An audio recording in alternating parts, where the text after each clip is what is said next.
All right. Well, hello, Chris.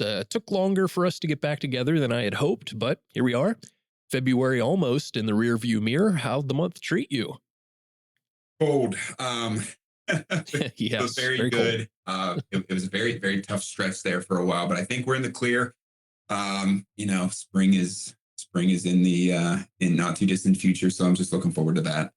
Yeah, though. How about you? Oh, I have to say the same. It was a really tough stretch here with the cold, and looks like we've got a little more winter this week. Yeah. Some wintry mixes here in the way in Western PA, but yes, that little fake spring that we always I was get. just gonna say. Yeah, out here in the Western Pennsylvania, we always get that wonderful fake spring where it really does tease you. We had several days there in the mid 60s, was it? And just It gets incredible. your hopes up. Yeah, get your hopes up. Totally changes your mindset there for those few days, and then it just snaps you back to reality so hard. And that's no fun. But either way, no. Much to my son's chagrin, it melts all the snow too, so it takes the fun part of the winter away for the kids. Exactly. So, doing good. It's just good to be back. We had it. It doesn't feel that long ago that we talk, and then you realize, wow, that was 4 weeks, 4 weeks just go by in a blink of an eye. So it's like, oh, we got to get this new one out here. But it's either way, it's good to be back with you. Though February is almost over, it's American Heart Month, but this month, we're not actually going to talk about literal heart health in this episode. And excitedly, for the first time, we're going to devote an episode to a listener-requested topic. This is a first for PodcastRx. Chris, you had a provider contact out there who wanted to hear more about heartburn and gastric reflux treatments. And so I want to read what he said to you. He said you had asked him, are there any episodes you want to cover us to cover? And he replied with all things heartburn and gastric reflux, H2 blockers, the latest on long-term PPI. In parentheses, do they really cause every single medical problem known to man? LOL. I think ASGE had some recent guidelines on this. End parentheses, but also stuff like Tums, Geralanta, and all these other OTC type formulations. I basically never prescribed the outpatient stuff in outpatient clinic, and I got to the jail and they were giving the stuff out like candy, end quote. So, of course, first we're going to say thank you to this provider for listening and for reaching out to Chris and giving us this episode idea. It's a great one. But I have to say, personally, I used to deal with a lot of heartburn and gastric reflux issues for many years when I was younger. So I personally find this entire area quite fascinating. Looking forward to asking you a lot of questions, Chris. And I could say that I often would take OTC treatments in a willy-nilly fashion that this provider kind of alluded to here. And that became the case too with proton pump inhibitors. So I'm really interested to hear your take on these particular meds today, Chris. The pharmacist tips for more effective use in the corrections environment should be pretty good. Yeah, I'm excited about this. I was glad we got a listener request. So hopefully this will, tickle the itch for the provider, but, also encourage other listeners to submit more ideas as well. So we're always happy to dig on their behalf. For sure. And that just ties us right into our usual housekeeping. PodcastRx, of course, a monthly show available pretty much anywhere you enjoy podcasts. If you can, please rate and or review the show. It helps us reach more ears. We do post full show notes with reference links in blog post form at diamondpharmacy.com/resources/blog. And if you'd like to get in touch with us directly, give us more show ideas, you can feel free to shoot an email to podcastrx@diamondpharmacy.com. And if you're interested in learning more about what Chris does and his pharmacist colleagues do in the Office of Pharmacy Therapeutics and Integrated Clinical Services, Optics, you can visit their new website at opticsclinical.com. All right, Chris, some important medication updates to consider for providers as they head into the clinic this month.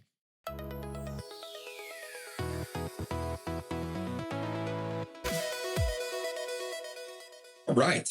So we had a new drug approved for motion sickness, that being tradipitant, sold under the brand name Nereus, which is an NK1 receptor antagonist.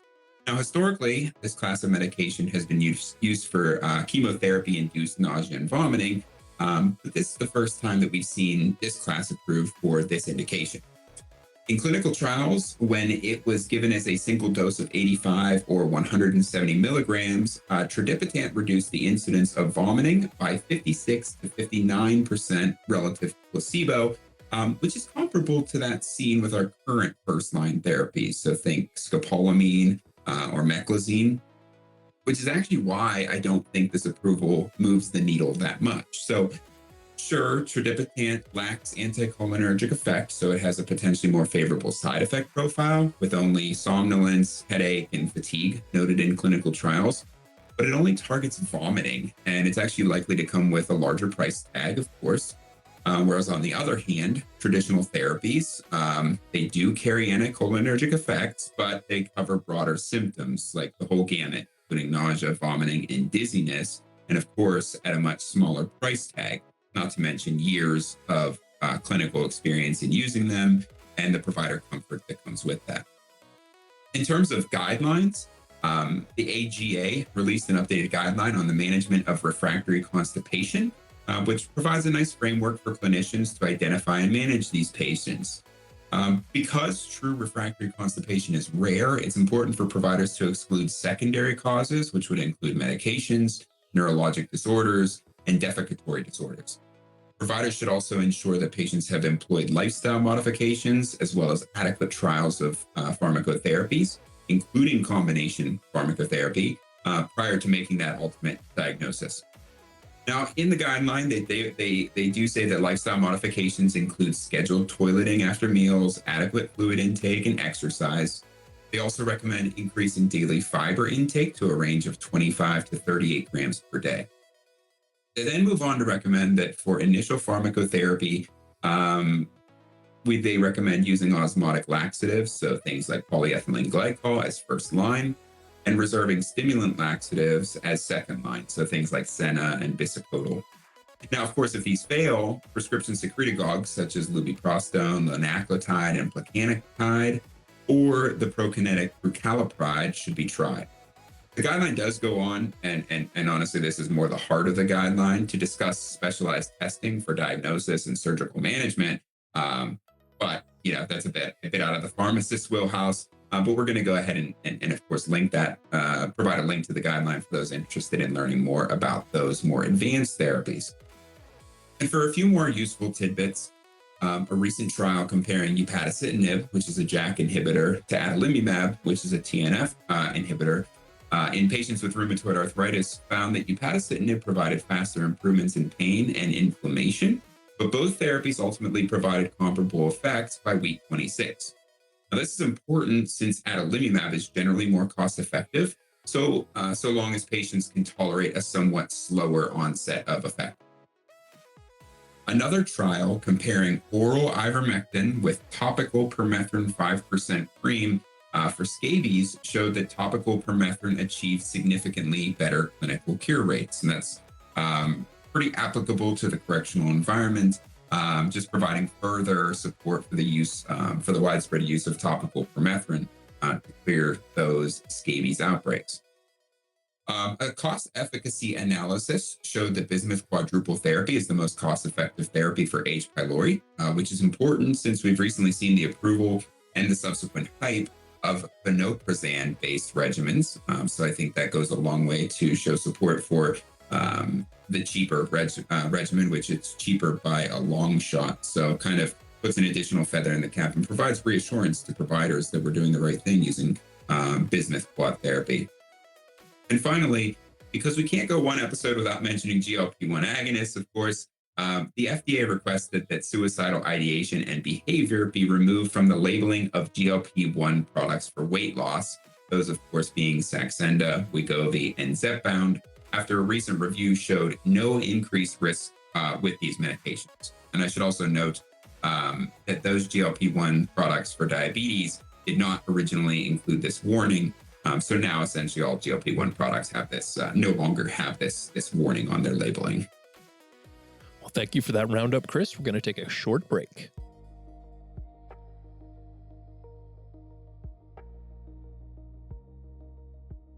Since 2010, Sapphire Health has developed innovative corrections-driven electronic health record software for jails, prisons, and detention facilities. As a wholly owned subsidiary of Diamond Pharmacy Services, Sapphire has drawn upon 4 decades of correctional health expertise and the direct feedback of correctional health personnel to build an EHR best suited for the inherent complexities of jail and prison health settings. Sapphire's suite of EHR features are supported through customized implementation options, comprehensive training, and 24/7 in-house support to ensure security, reliability, and performance every step of the way. Ready to transform your correctional facility's healthcare from intake to discharge? Schedule a demo today at sapphirehealth.com. Let's return to PodcastRx with Chris Bender.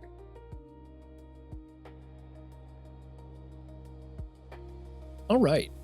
Heartburn and gastric reflux, a topic near and dear to my heart. Well, perhaps my stomach. But anyway, as I said earlier, I tried different treatments for my sour stomach and stomach acid problems from my adolescence up through my late 20s.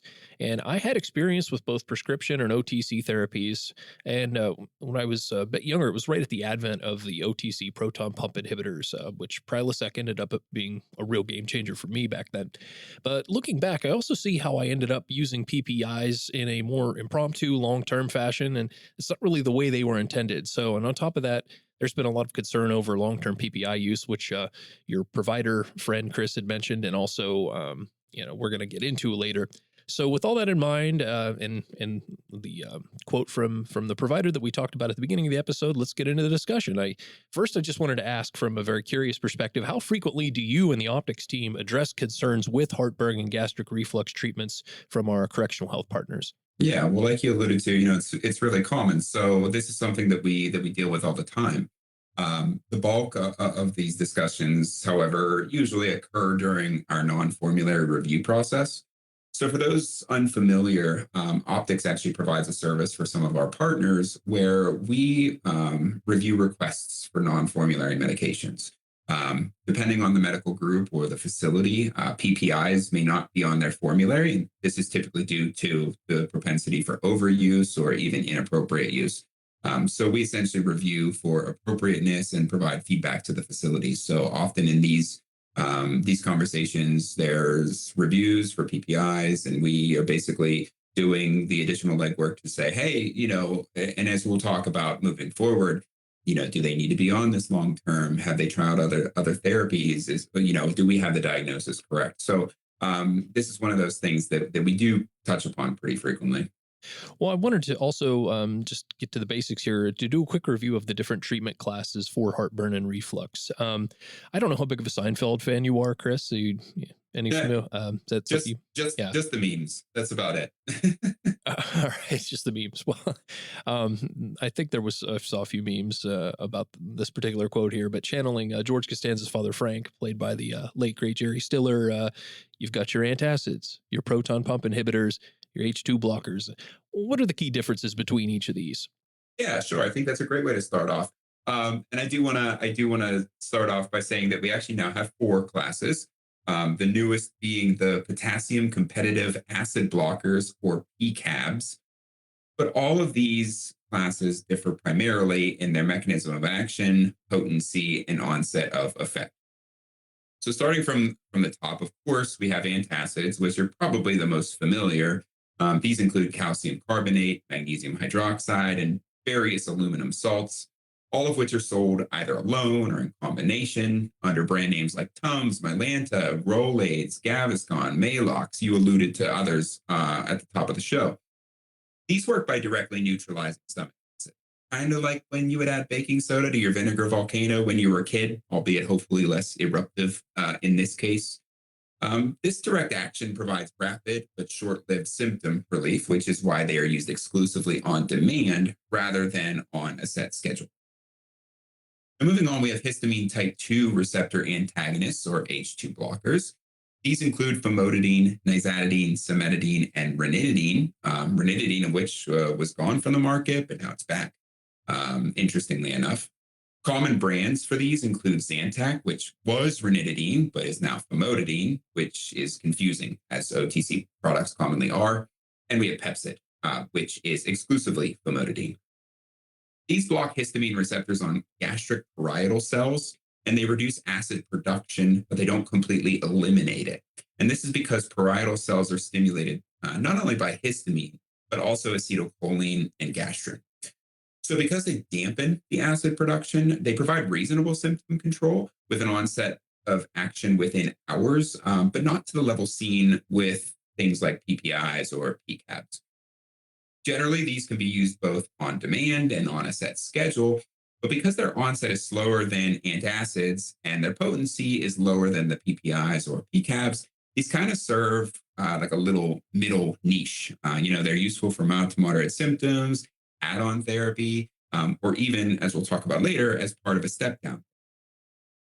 Now, proton pump inhibitors, or PPIs, include omeprazole, lansoprazole, dexlansoprazole, pantoprazole, and rabeprazole, even though nobody uses that one.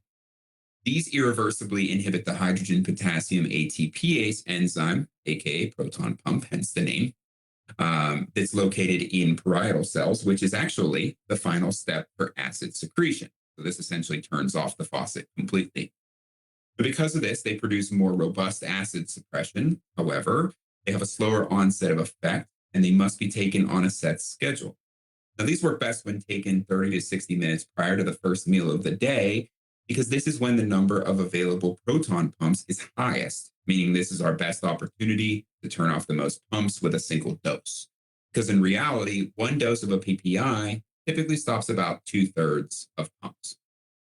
Additionally, proton pumps turn over every 24 hours, meaning that PPIs must be taken every day to maintain their effect. So generally speaking, because they don't shut them all off at once, and because these pumps are being, or the cells rather, are being regenerated on a daily basis, the maximum of effect of a PPI can generally be felt after about 2 to 5 days of chronic use.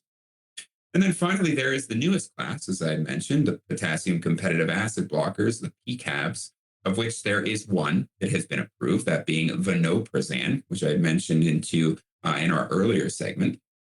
These work via the same mechanism as PPIs. However, they achieve near maximal acid suppression with the first dose. They don't require pre-meal dosing. They're not subject to genetic variability like the PPIs, at least with regard to their metabolism and activation. And they have demonstrated superior efficacy in specific patient populations, like those with erosive esophagitis. However, these benefits come at a premium with an AWP of over $800 per month, and heck, even with a good RX price of around $200 per month. So there's some movement toward them as being like a superior option to PPIs, but at the end of the day, cash is king. I do think these are still a long ways away from kind of unseating the PPIs. Well, yeah, that price point right now, I mean, that's certainly enough to give one additional indigestion. Yeah. Definitely that comes down. But let's talk about treatment guidelines. Can you give us sort of a general overview of the latest treatment guidelines with regard to all four of these classes? Where would you steer providers with questions? Sure. Yeah. So, when we think about gastroesophageal reflux disease, or GERD, it's tempting to see it as a simple problem with a simple fix. But current guidelines remind us that GERD is really a spectrum of conditions, and treatment works best when it's stepwise, but more importantly, individualized. So current recommendations from the American College of Gastroenterology, along with more procedural guidance from the American Society for Gastrointestinal Endoscopy, and those two being the references by which I would guide providers to look to if they have questions. They really emphasize starting with an empiric approach and escalating therapy only when necessary. So for patients with typical symptoms like heartburn or regurgitation, but no alarm features, the first step is an 8-week trial of a once daily PPI taken about 30 to 60 minutes before a meal. If symptoms resolve, the goal isn't automatically lifelong therapy. Instead, clinicians should try stopping the medication or stepping down to the lowest effective dose for patients whose symptoms responded to the 8-week trial of PPI, since many patients can manage with intermittent or on-demand therapy. If symptoms only partially improve, the next step is optimization.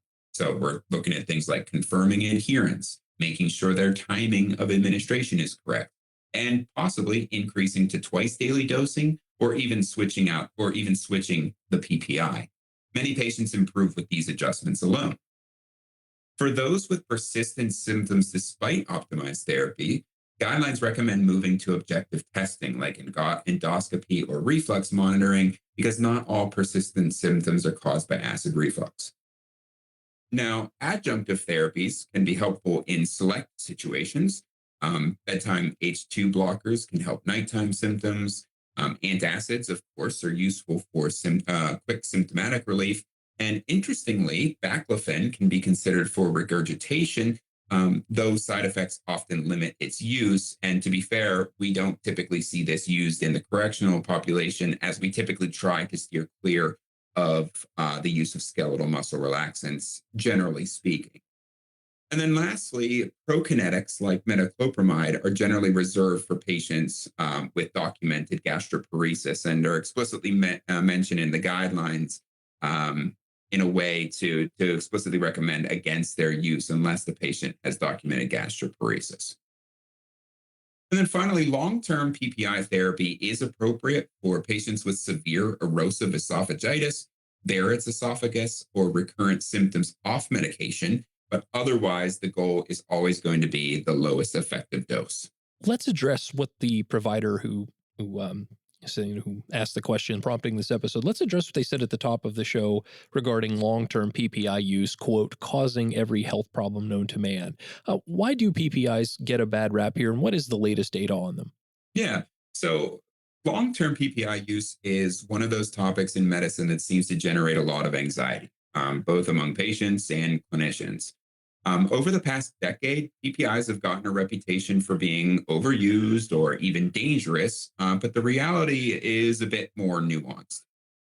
Guidance from those aforementioned groups emphasizes that PPIs remain very safe when they're used for appropriate indications, and for many patients, the benefits clearly outweigh the risks. So why did they get such a bad rap? Well, much of the concern came from large observational studies that found associations between long-term PPI use and a wide range of conditions. So things like chronic kidney disease, fractures, dementia, pneumonia, cardiovascular events, and even mortality. Now, these findings understandably raised alarm bells, but observational, we kind of have to remind ourselves that observational studies can't prove cause and effect. Patients on chronic PPIs, they often have more comorbidities to begin with, which can explain many of these associations. Now, when we look at the higher quality evidence, most of these risks have not been confirmed as being causal. That said, there are some adverse effects that are biologically plausible and are supported by stronger data. Probably the most consistent risk is an increased likelihood of enteric infections, particularly C. diff, because reducing stomach acid can lower one of the body's natural defenses against ingested pathogens. The absolute risk here, I should note, is still relatively small, but it is a real risk. Long-term use can also affect nutrient absorption. We sometimes see low magnesium levels and reduced vitamin B12 absorption, especially after several years of therapy. There's also been concern about bone health with a small increased risk of fractures, though the absolute risk remains low for most patients. Kidney effects are worth mentioning as well. Acute interstitial nephritis is rare but well documented, and clinicians should obviously keep it in mind if kidney function declines unexpectedly. Fundic gland polyps can develop with chronic use, but these are generally benign and not considered clinically significant. Now, let's talk briefly about drug interactions, because this is definitely an area where PPIs can have meaningful clinical impact, and one that I see on a daily basis. One of the most commonly discussed interactions is with clopidogrel, the antiplatelet medication. Some PPIs, particularly omeprazole, can inhibit CYP2C19, which is involved in converting clopidogrel to its active form. While the clinical significance is still debated, many clinicians prefer using alternatives like pantoprazole in patients who require antiplatelet therapy. PPIs can also reduce the absorption of medications that require an acidic environment, such as antifungals like ketoconazole and itraconazole, some HIV therapies like rilpivirine and atazanavir, as well as some hepatitis C therapies like Epclusa and Harvoni. And because PPIs can modestly affect gastric pH and metabolism, they may also alter levels of drugs like mycophenolate or certain tyrosine kinase inhibitors. But just, given our environment of corrections and a lot of the comorbid diseases that we're treating in corrections, probably the biggest one here are things like HIV and hepatitis C, because we typically see on a daily basis interactions with the HIV medication Odefsey and the Hep C therapy Epclusa. So if you are to commit two medications to memory, I would highly suggest those being the ones, because clearly we don't want to have decreased efficacy for HIV or hepatitis C therapy. But overall, you'd say that the bad rap is kind of undeserved for PPIs. Yeah, and it's one of those things where there's such a broad category of medication. So many people use them that it really muddies the water, especially with the use of observational studies. You can't really keep well; those can't be always really well controlled. So I do think they get a little bit more of a bad rap due to sensational headlines. And like the guidelines say, when used appropriately, they are relatively safe medications, which is why, in my mind, I tend to think of the interaction potential as more scary than the actual adverse effect profile. Right. Well, while we're talking about appropriate use, let's also address the provider's concerns with the overuse of OTC formulations for heartburn and reflux. OTC, of course, doesn't mean used with abandon. So, what are some reasons to limit the use of OTC and to not, quote, hand them out like candy, as the provider said? And what are the long term concerns associated with overuse of these? Yeah, and talking about OTC, I'm focusing more on like the antacids because these are the ones that we typically think of, especially being used in corrections, because these are the ones that, they kind of quote unquote hand them out like candy. And that's because antacids are often seen as one of the safest and simplest remedies for heartburn, as well as for occasional symptoms. And that's generally true. But they're not meant to be a long-term solution. And this is because, for one, they only treat symptoms without addressing the underlying cause of reflux or doing any sort of inflammatory healing. So frequent reliance on antacids can mask more significant disease, like persistent GERD or even ulcer disease, and ultimately delay the appropriate care. Another consideration is that different antacid formulations contain minerals, like we mentioned before, calcium, magnesium, aluminum, or sodium. And these can cause side effects when they're used regularly. But for example, calcium containing products can lead to constipation. And with excessive intake, they can contribute to kidney stones or elevated calcium levels. Magnesium containing antacids can cause diarrhea, while aluminum can cause constipation. And in patients with kidney disease, aluminum can accumulate and lead to toxicity. Additionally, sodium bicarbonate products can increase sodium load, which of course may be problematic for patients with hypertension or heart failure. Antacids can also interfere with the absorption of certain medications, like we saw with PPIs. This may be through alteration of stomach pH, or more commonly, actually physically binding the drugs in the gut.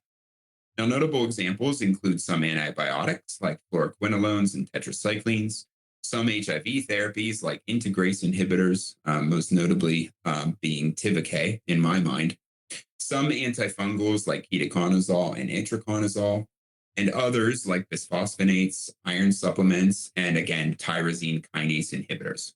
Well, as we always like to do, or I should say always, often like to do on this show, is we also want to dive into the non-pharmacologic interventions to consider when you're dealing with these conditions. So what non-pharmacologic interventions would you consider with heartburn and reflux? Obviously, that comes down to diet, but what are others? Sure. So, one of the most effective strategies is weight loss for patients who are either overweight or obese. This is because even modest weight reduction can decrease abdominal pressure, ultimately reducing reflux episodes. And this is one of the lifestyle changes, oddly enough, with the strongest evidence of benefit. Another key intervention is avoiding meals too close to bedtime. Patients are generally advised to stop eating at least 2 to 3 hours before lying down, since reflux is more likely when the stomach is full and the body is horizontal. Kind of a common, more of a commonsensical recommendation there, which are my favorite kind of recommendations. Um, another sort of commonsensical one is elevating the head of the bed can also help, particularly for people with nighttime symptoms. So using things like bed risers or a wedge pillow, those help reduce reflux by using gravity to keep stomach contents from moving upward during sleep. Now, of course, in corrections, this may not be the most easily utilizable mechanism, of course, but maybe an extra pillow that could be put under the patient's put onto the patient to kind of help wedge them up. That might be a simple fix there. Dietary triggers.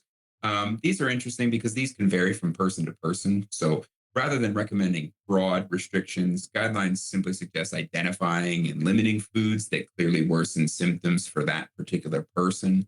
That being said, common culprits include fatty foods, chocolate, caffeine, alcohol, spicy foods, and acidic beverages. But again, individualized adjustments tend to work best for this type of recommendation. Other helpful measures include avoiding tobacco, which can reduce lower esophageal sphincter pressure, and eating smaller, more frequent meals instead of eating large portions. And it's also worth noting that while lifestyle changes alone may not completely control symptoms for everyone, they can certainly reduce symptom burden, improve quality of life, and sometimes allow for lower medication doses. So it's one of those things where, when used in tandem with medication, can actually provide a much larger impact. So to cap our discussion today, Chris, what would be your top clinical pharmacist counseling tips for heartburn and reflux treatments? Yeah, so one topic that comes up a lot when we talk about GERD treatment is what happens when patients stop PPIs. Now, many people notice that their symptoms seem to flare, sometimes even worse than before they started therapy. This is a phenomenon known as rebound acid hypersecretion. The reason this happens is physiological. So while someone is taking a PPI, the stomach responds to reduced acid by increasing gastrin levels. When the medication is stopped, the stomach can temporarily produce more acid than usual, leading to heartburn, dyspepsia, or regurgitation. These symptoms typically start within the first week or two after stopping the medication, but they usually settle down over several weeks. The key point here is that rebound symptoms don't necessarily mean that the underlying GERD is worse or that the patient needs lifelong therapy. It's often just what's more important to realize is that it's often just a temporary adjustment period. Now, one of the best ways to minimize rebound is to taper the medication off rather than to stop the medication abruptly. So, for example, if someone is taking a once daily PPI, they might reduce to every other day for 1 to 2 weeks, then every third day for another week before ultimately stopping the medication. If they're on twice daily dosing, you could first step down to once daily for a couple of weeks before beginning that previously mentioned taper. Now, during this transition, adding a short course of an H2 blocker at bedtime can help blunt that increase in acid production. And of course, antacids can also be used as needed for breakthrough symptoms. Lifestyle measures, as we've previously discussed, are essential here too. If there's ever a time to increase focus on these and kind of ratchet down the lifestyle portion, it would certainly be during periods of de-escalation. But ultimately, the message for patients and in some cases providers is one of reassurance. Rebound symptoms are common, expected, and temporary. With a gradual taper and some short-term support, most people can successfully discontinue therapy if long-term treatment isn't medically necessary. We're going to come back to finish the episode off with a pharmacy connection to a popular February confection. Stay here. Institutional healthcare providers in corrections and long-term care. Do you wish you had easier access to clinical pharmacy resources and expertise? Well, Diamond's optics team has launched opticsclinical.com, a new platform designed to connect physicians, nurses, and administrators with the medication expertise of optics board-certified clinical pharmacists. Explore disease state webinars, on-demand clinical reference materials, and discover innovative technological solutions. Integrate the specialized knowledge of clinical pharmacists into your facility's healthcare team to solve clinical challenges, contain costs, and improve patient outcomes. Visit opticsclinical.com today and sign up for your free account. Now let's get back to PodcastRx with Chris Bender.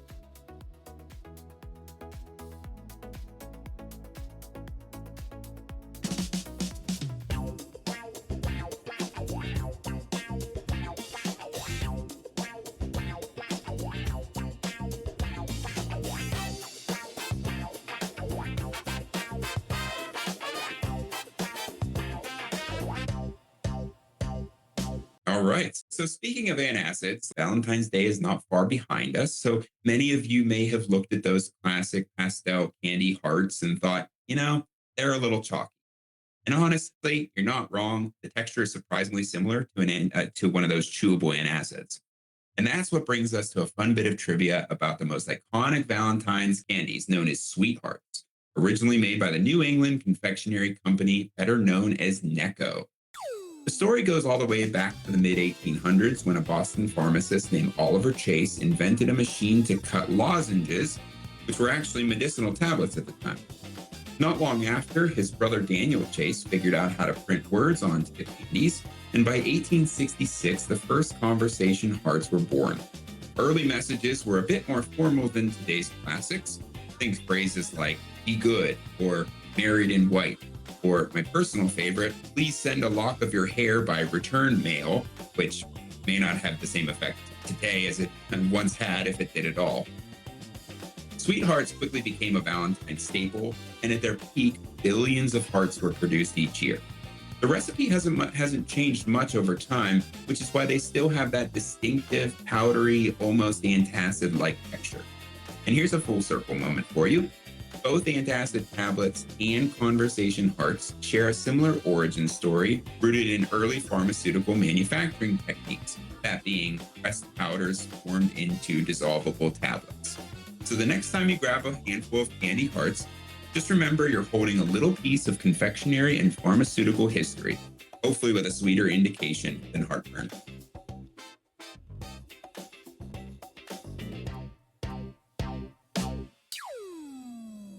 Well, I think it's very safe to say that, the hearts, the sweethearts are definitely, it's all about the message, not about the taste. Yes. Because if I've gotten any, I really don't eat them. I don't know if that's the case for you. I'm not a big fan. I will admit the only Necco, because if you think more about the Necco wafers, rather than like the Valentine's hearts, which are the same thing, essentially just in a flat disc. Yeah. I will admit, I will vouch for the chocolate flavor, but I don't think I've seen them anywhere in forever. Right. I don't think I've ever even seen them. No, So they're not bad. But again, they're all real, very alkaline flavor, regardless of the color and flavor. Right. Definitely not much of a difference in flavor profile, compared to Tums, for sure. And also, was sending locks of hair to your sweetheart a widespread custom at one time? It had to have been if they were going to print it on those hearts, or perhaps those guys just had interesting predilections. I was going to say, I think it had to have been more of a societal thing at the time. But not something I would be sending out, routinely in today's day and age. Yeah, definitely not. Definitely not. Well, also, I'm impressed that fit onto a heart. Granted, they were a bit larger at the time, but still, that's just, sure, almost like a full tweet there. Right. A lot of questions there, but either way, that is so cool that another very holiday institution, that being Valentine's Day, is related back to the pharmacy profession. It's always cool to find those connections. We really came up with a lot of interesting things, I will say, as pharmacists. Yeah, definitely. Well, Chris, I did want to thank you. It was a great discussion, a great dive into the world of antacids, PPIs, PCABs, all these new things. And so thank you as always. And of course, many thanks to your provider friend who suggested this topic. Yeah. I do want to take a moment to reiterate that we want to hear your ideas for episodes just like this. Anything that you want to hear Chris cover, we want to hear about it. Reaching out is very easy. You can just email us, podcastrx@diamondpharmacy.com. Send us your episode thoughts, your episode ideas, and we will definitely consider them. And also, if you have a relationship with Chris already, like this provider did, or any of his optics colleagues, perhaps one of our Diamond executive consultant pharmacists, you can also reach out to them and pass along your feedback. We definitely want to hear it. Yeah, any way, shape, or form, always happy to hear it. And another thing too is it's one thing for me to speak from my perspective, but at the end of the day, I'm not as boots on the ground as our providers who are actually in these facilities. Right. So you listener may have a much more distinctive opinion on something, or may have a question about something completely unrelated that we haven't even looked into or heard of yet. Or we may have heard it from someone else too, and we may be able to, put pieces of information together. And, it's all about creating a knowledge network. So I'm always happy to hear from the providers or staff in the facilities. So I think it's great. Yeah, and this provider actually had another idea for an episode that we'll definitely be getting to. So looking forward to that as well. And I just wanted to tie back to I was saying how personally I had a stake in this particular topic you were talking about. I just wanted to say, like, learning about PPIs a little more. I know that my thing was I tended to almost use them like, very just as needed when you're supposed to like stick to a course with those. If the box is 14 days, I would just like, hey, if I had a flare coming on, I would use them till I felt better and stop using them and then just pick them up again whenever I needed them. And, definitely not the way to go about things. Yeah. And it's hard to know that, you everything over the counter you think is just something you could use on demand. And, right. In this case, it's really more nuanced than that. And that's why I think some education goes a long way with patients. Right. And when I started to hear some of those headlines about, dementia or whatever linked to PPIs, it was like, oh my goodness, am I in danger? Because I use those a lot before, Again, the word is sensationary, it makes you, that's what gets the clicks and views. So. Right. So definitely appreciate you going in there and dispelling some of that, the fear around PPIs and just elucidating the info. Found it very useful. So looking forward to our next chat, Chris. Hopefully we get together sooner for March rather than later, but yes. You know how things go around here. It's very unpredictable. So exactly. Either way, grateful for the time to get together, and we'll talk again very soon, I hope. All right. Looking forward to it. All right. Take care, sir. All right. Take care.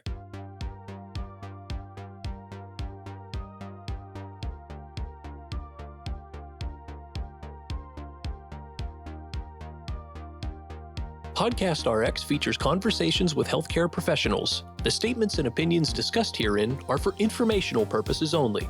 This podcast should not be considered professional medical advice and should not be used as the substitute for the advice of an appropriately qualified and licensed healthcare professional. Therefore, listeners must not rely on the statements made herein.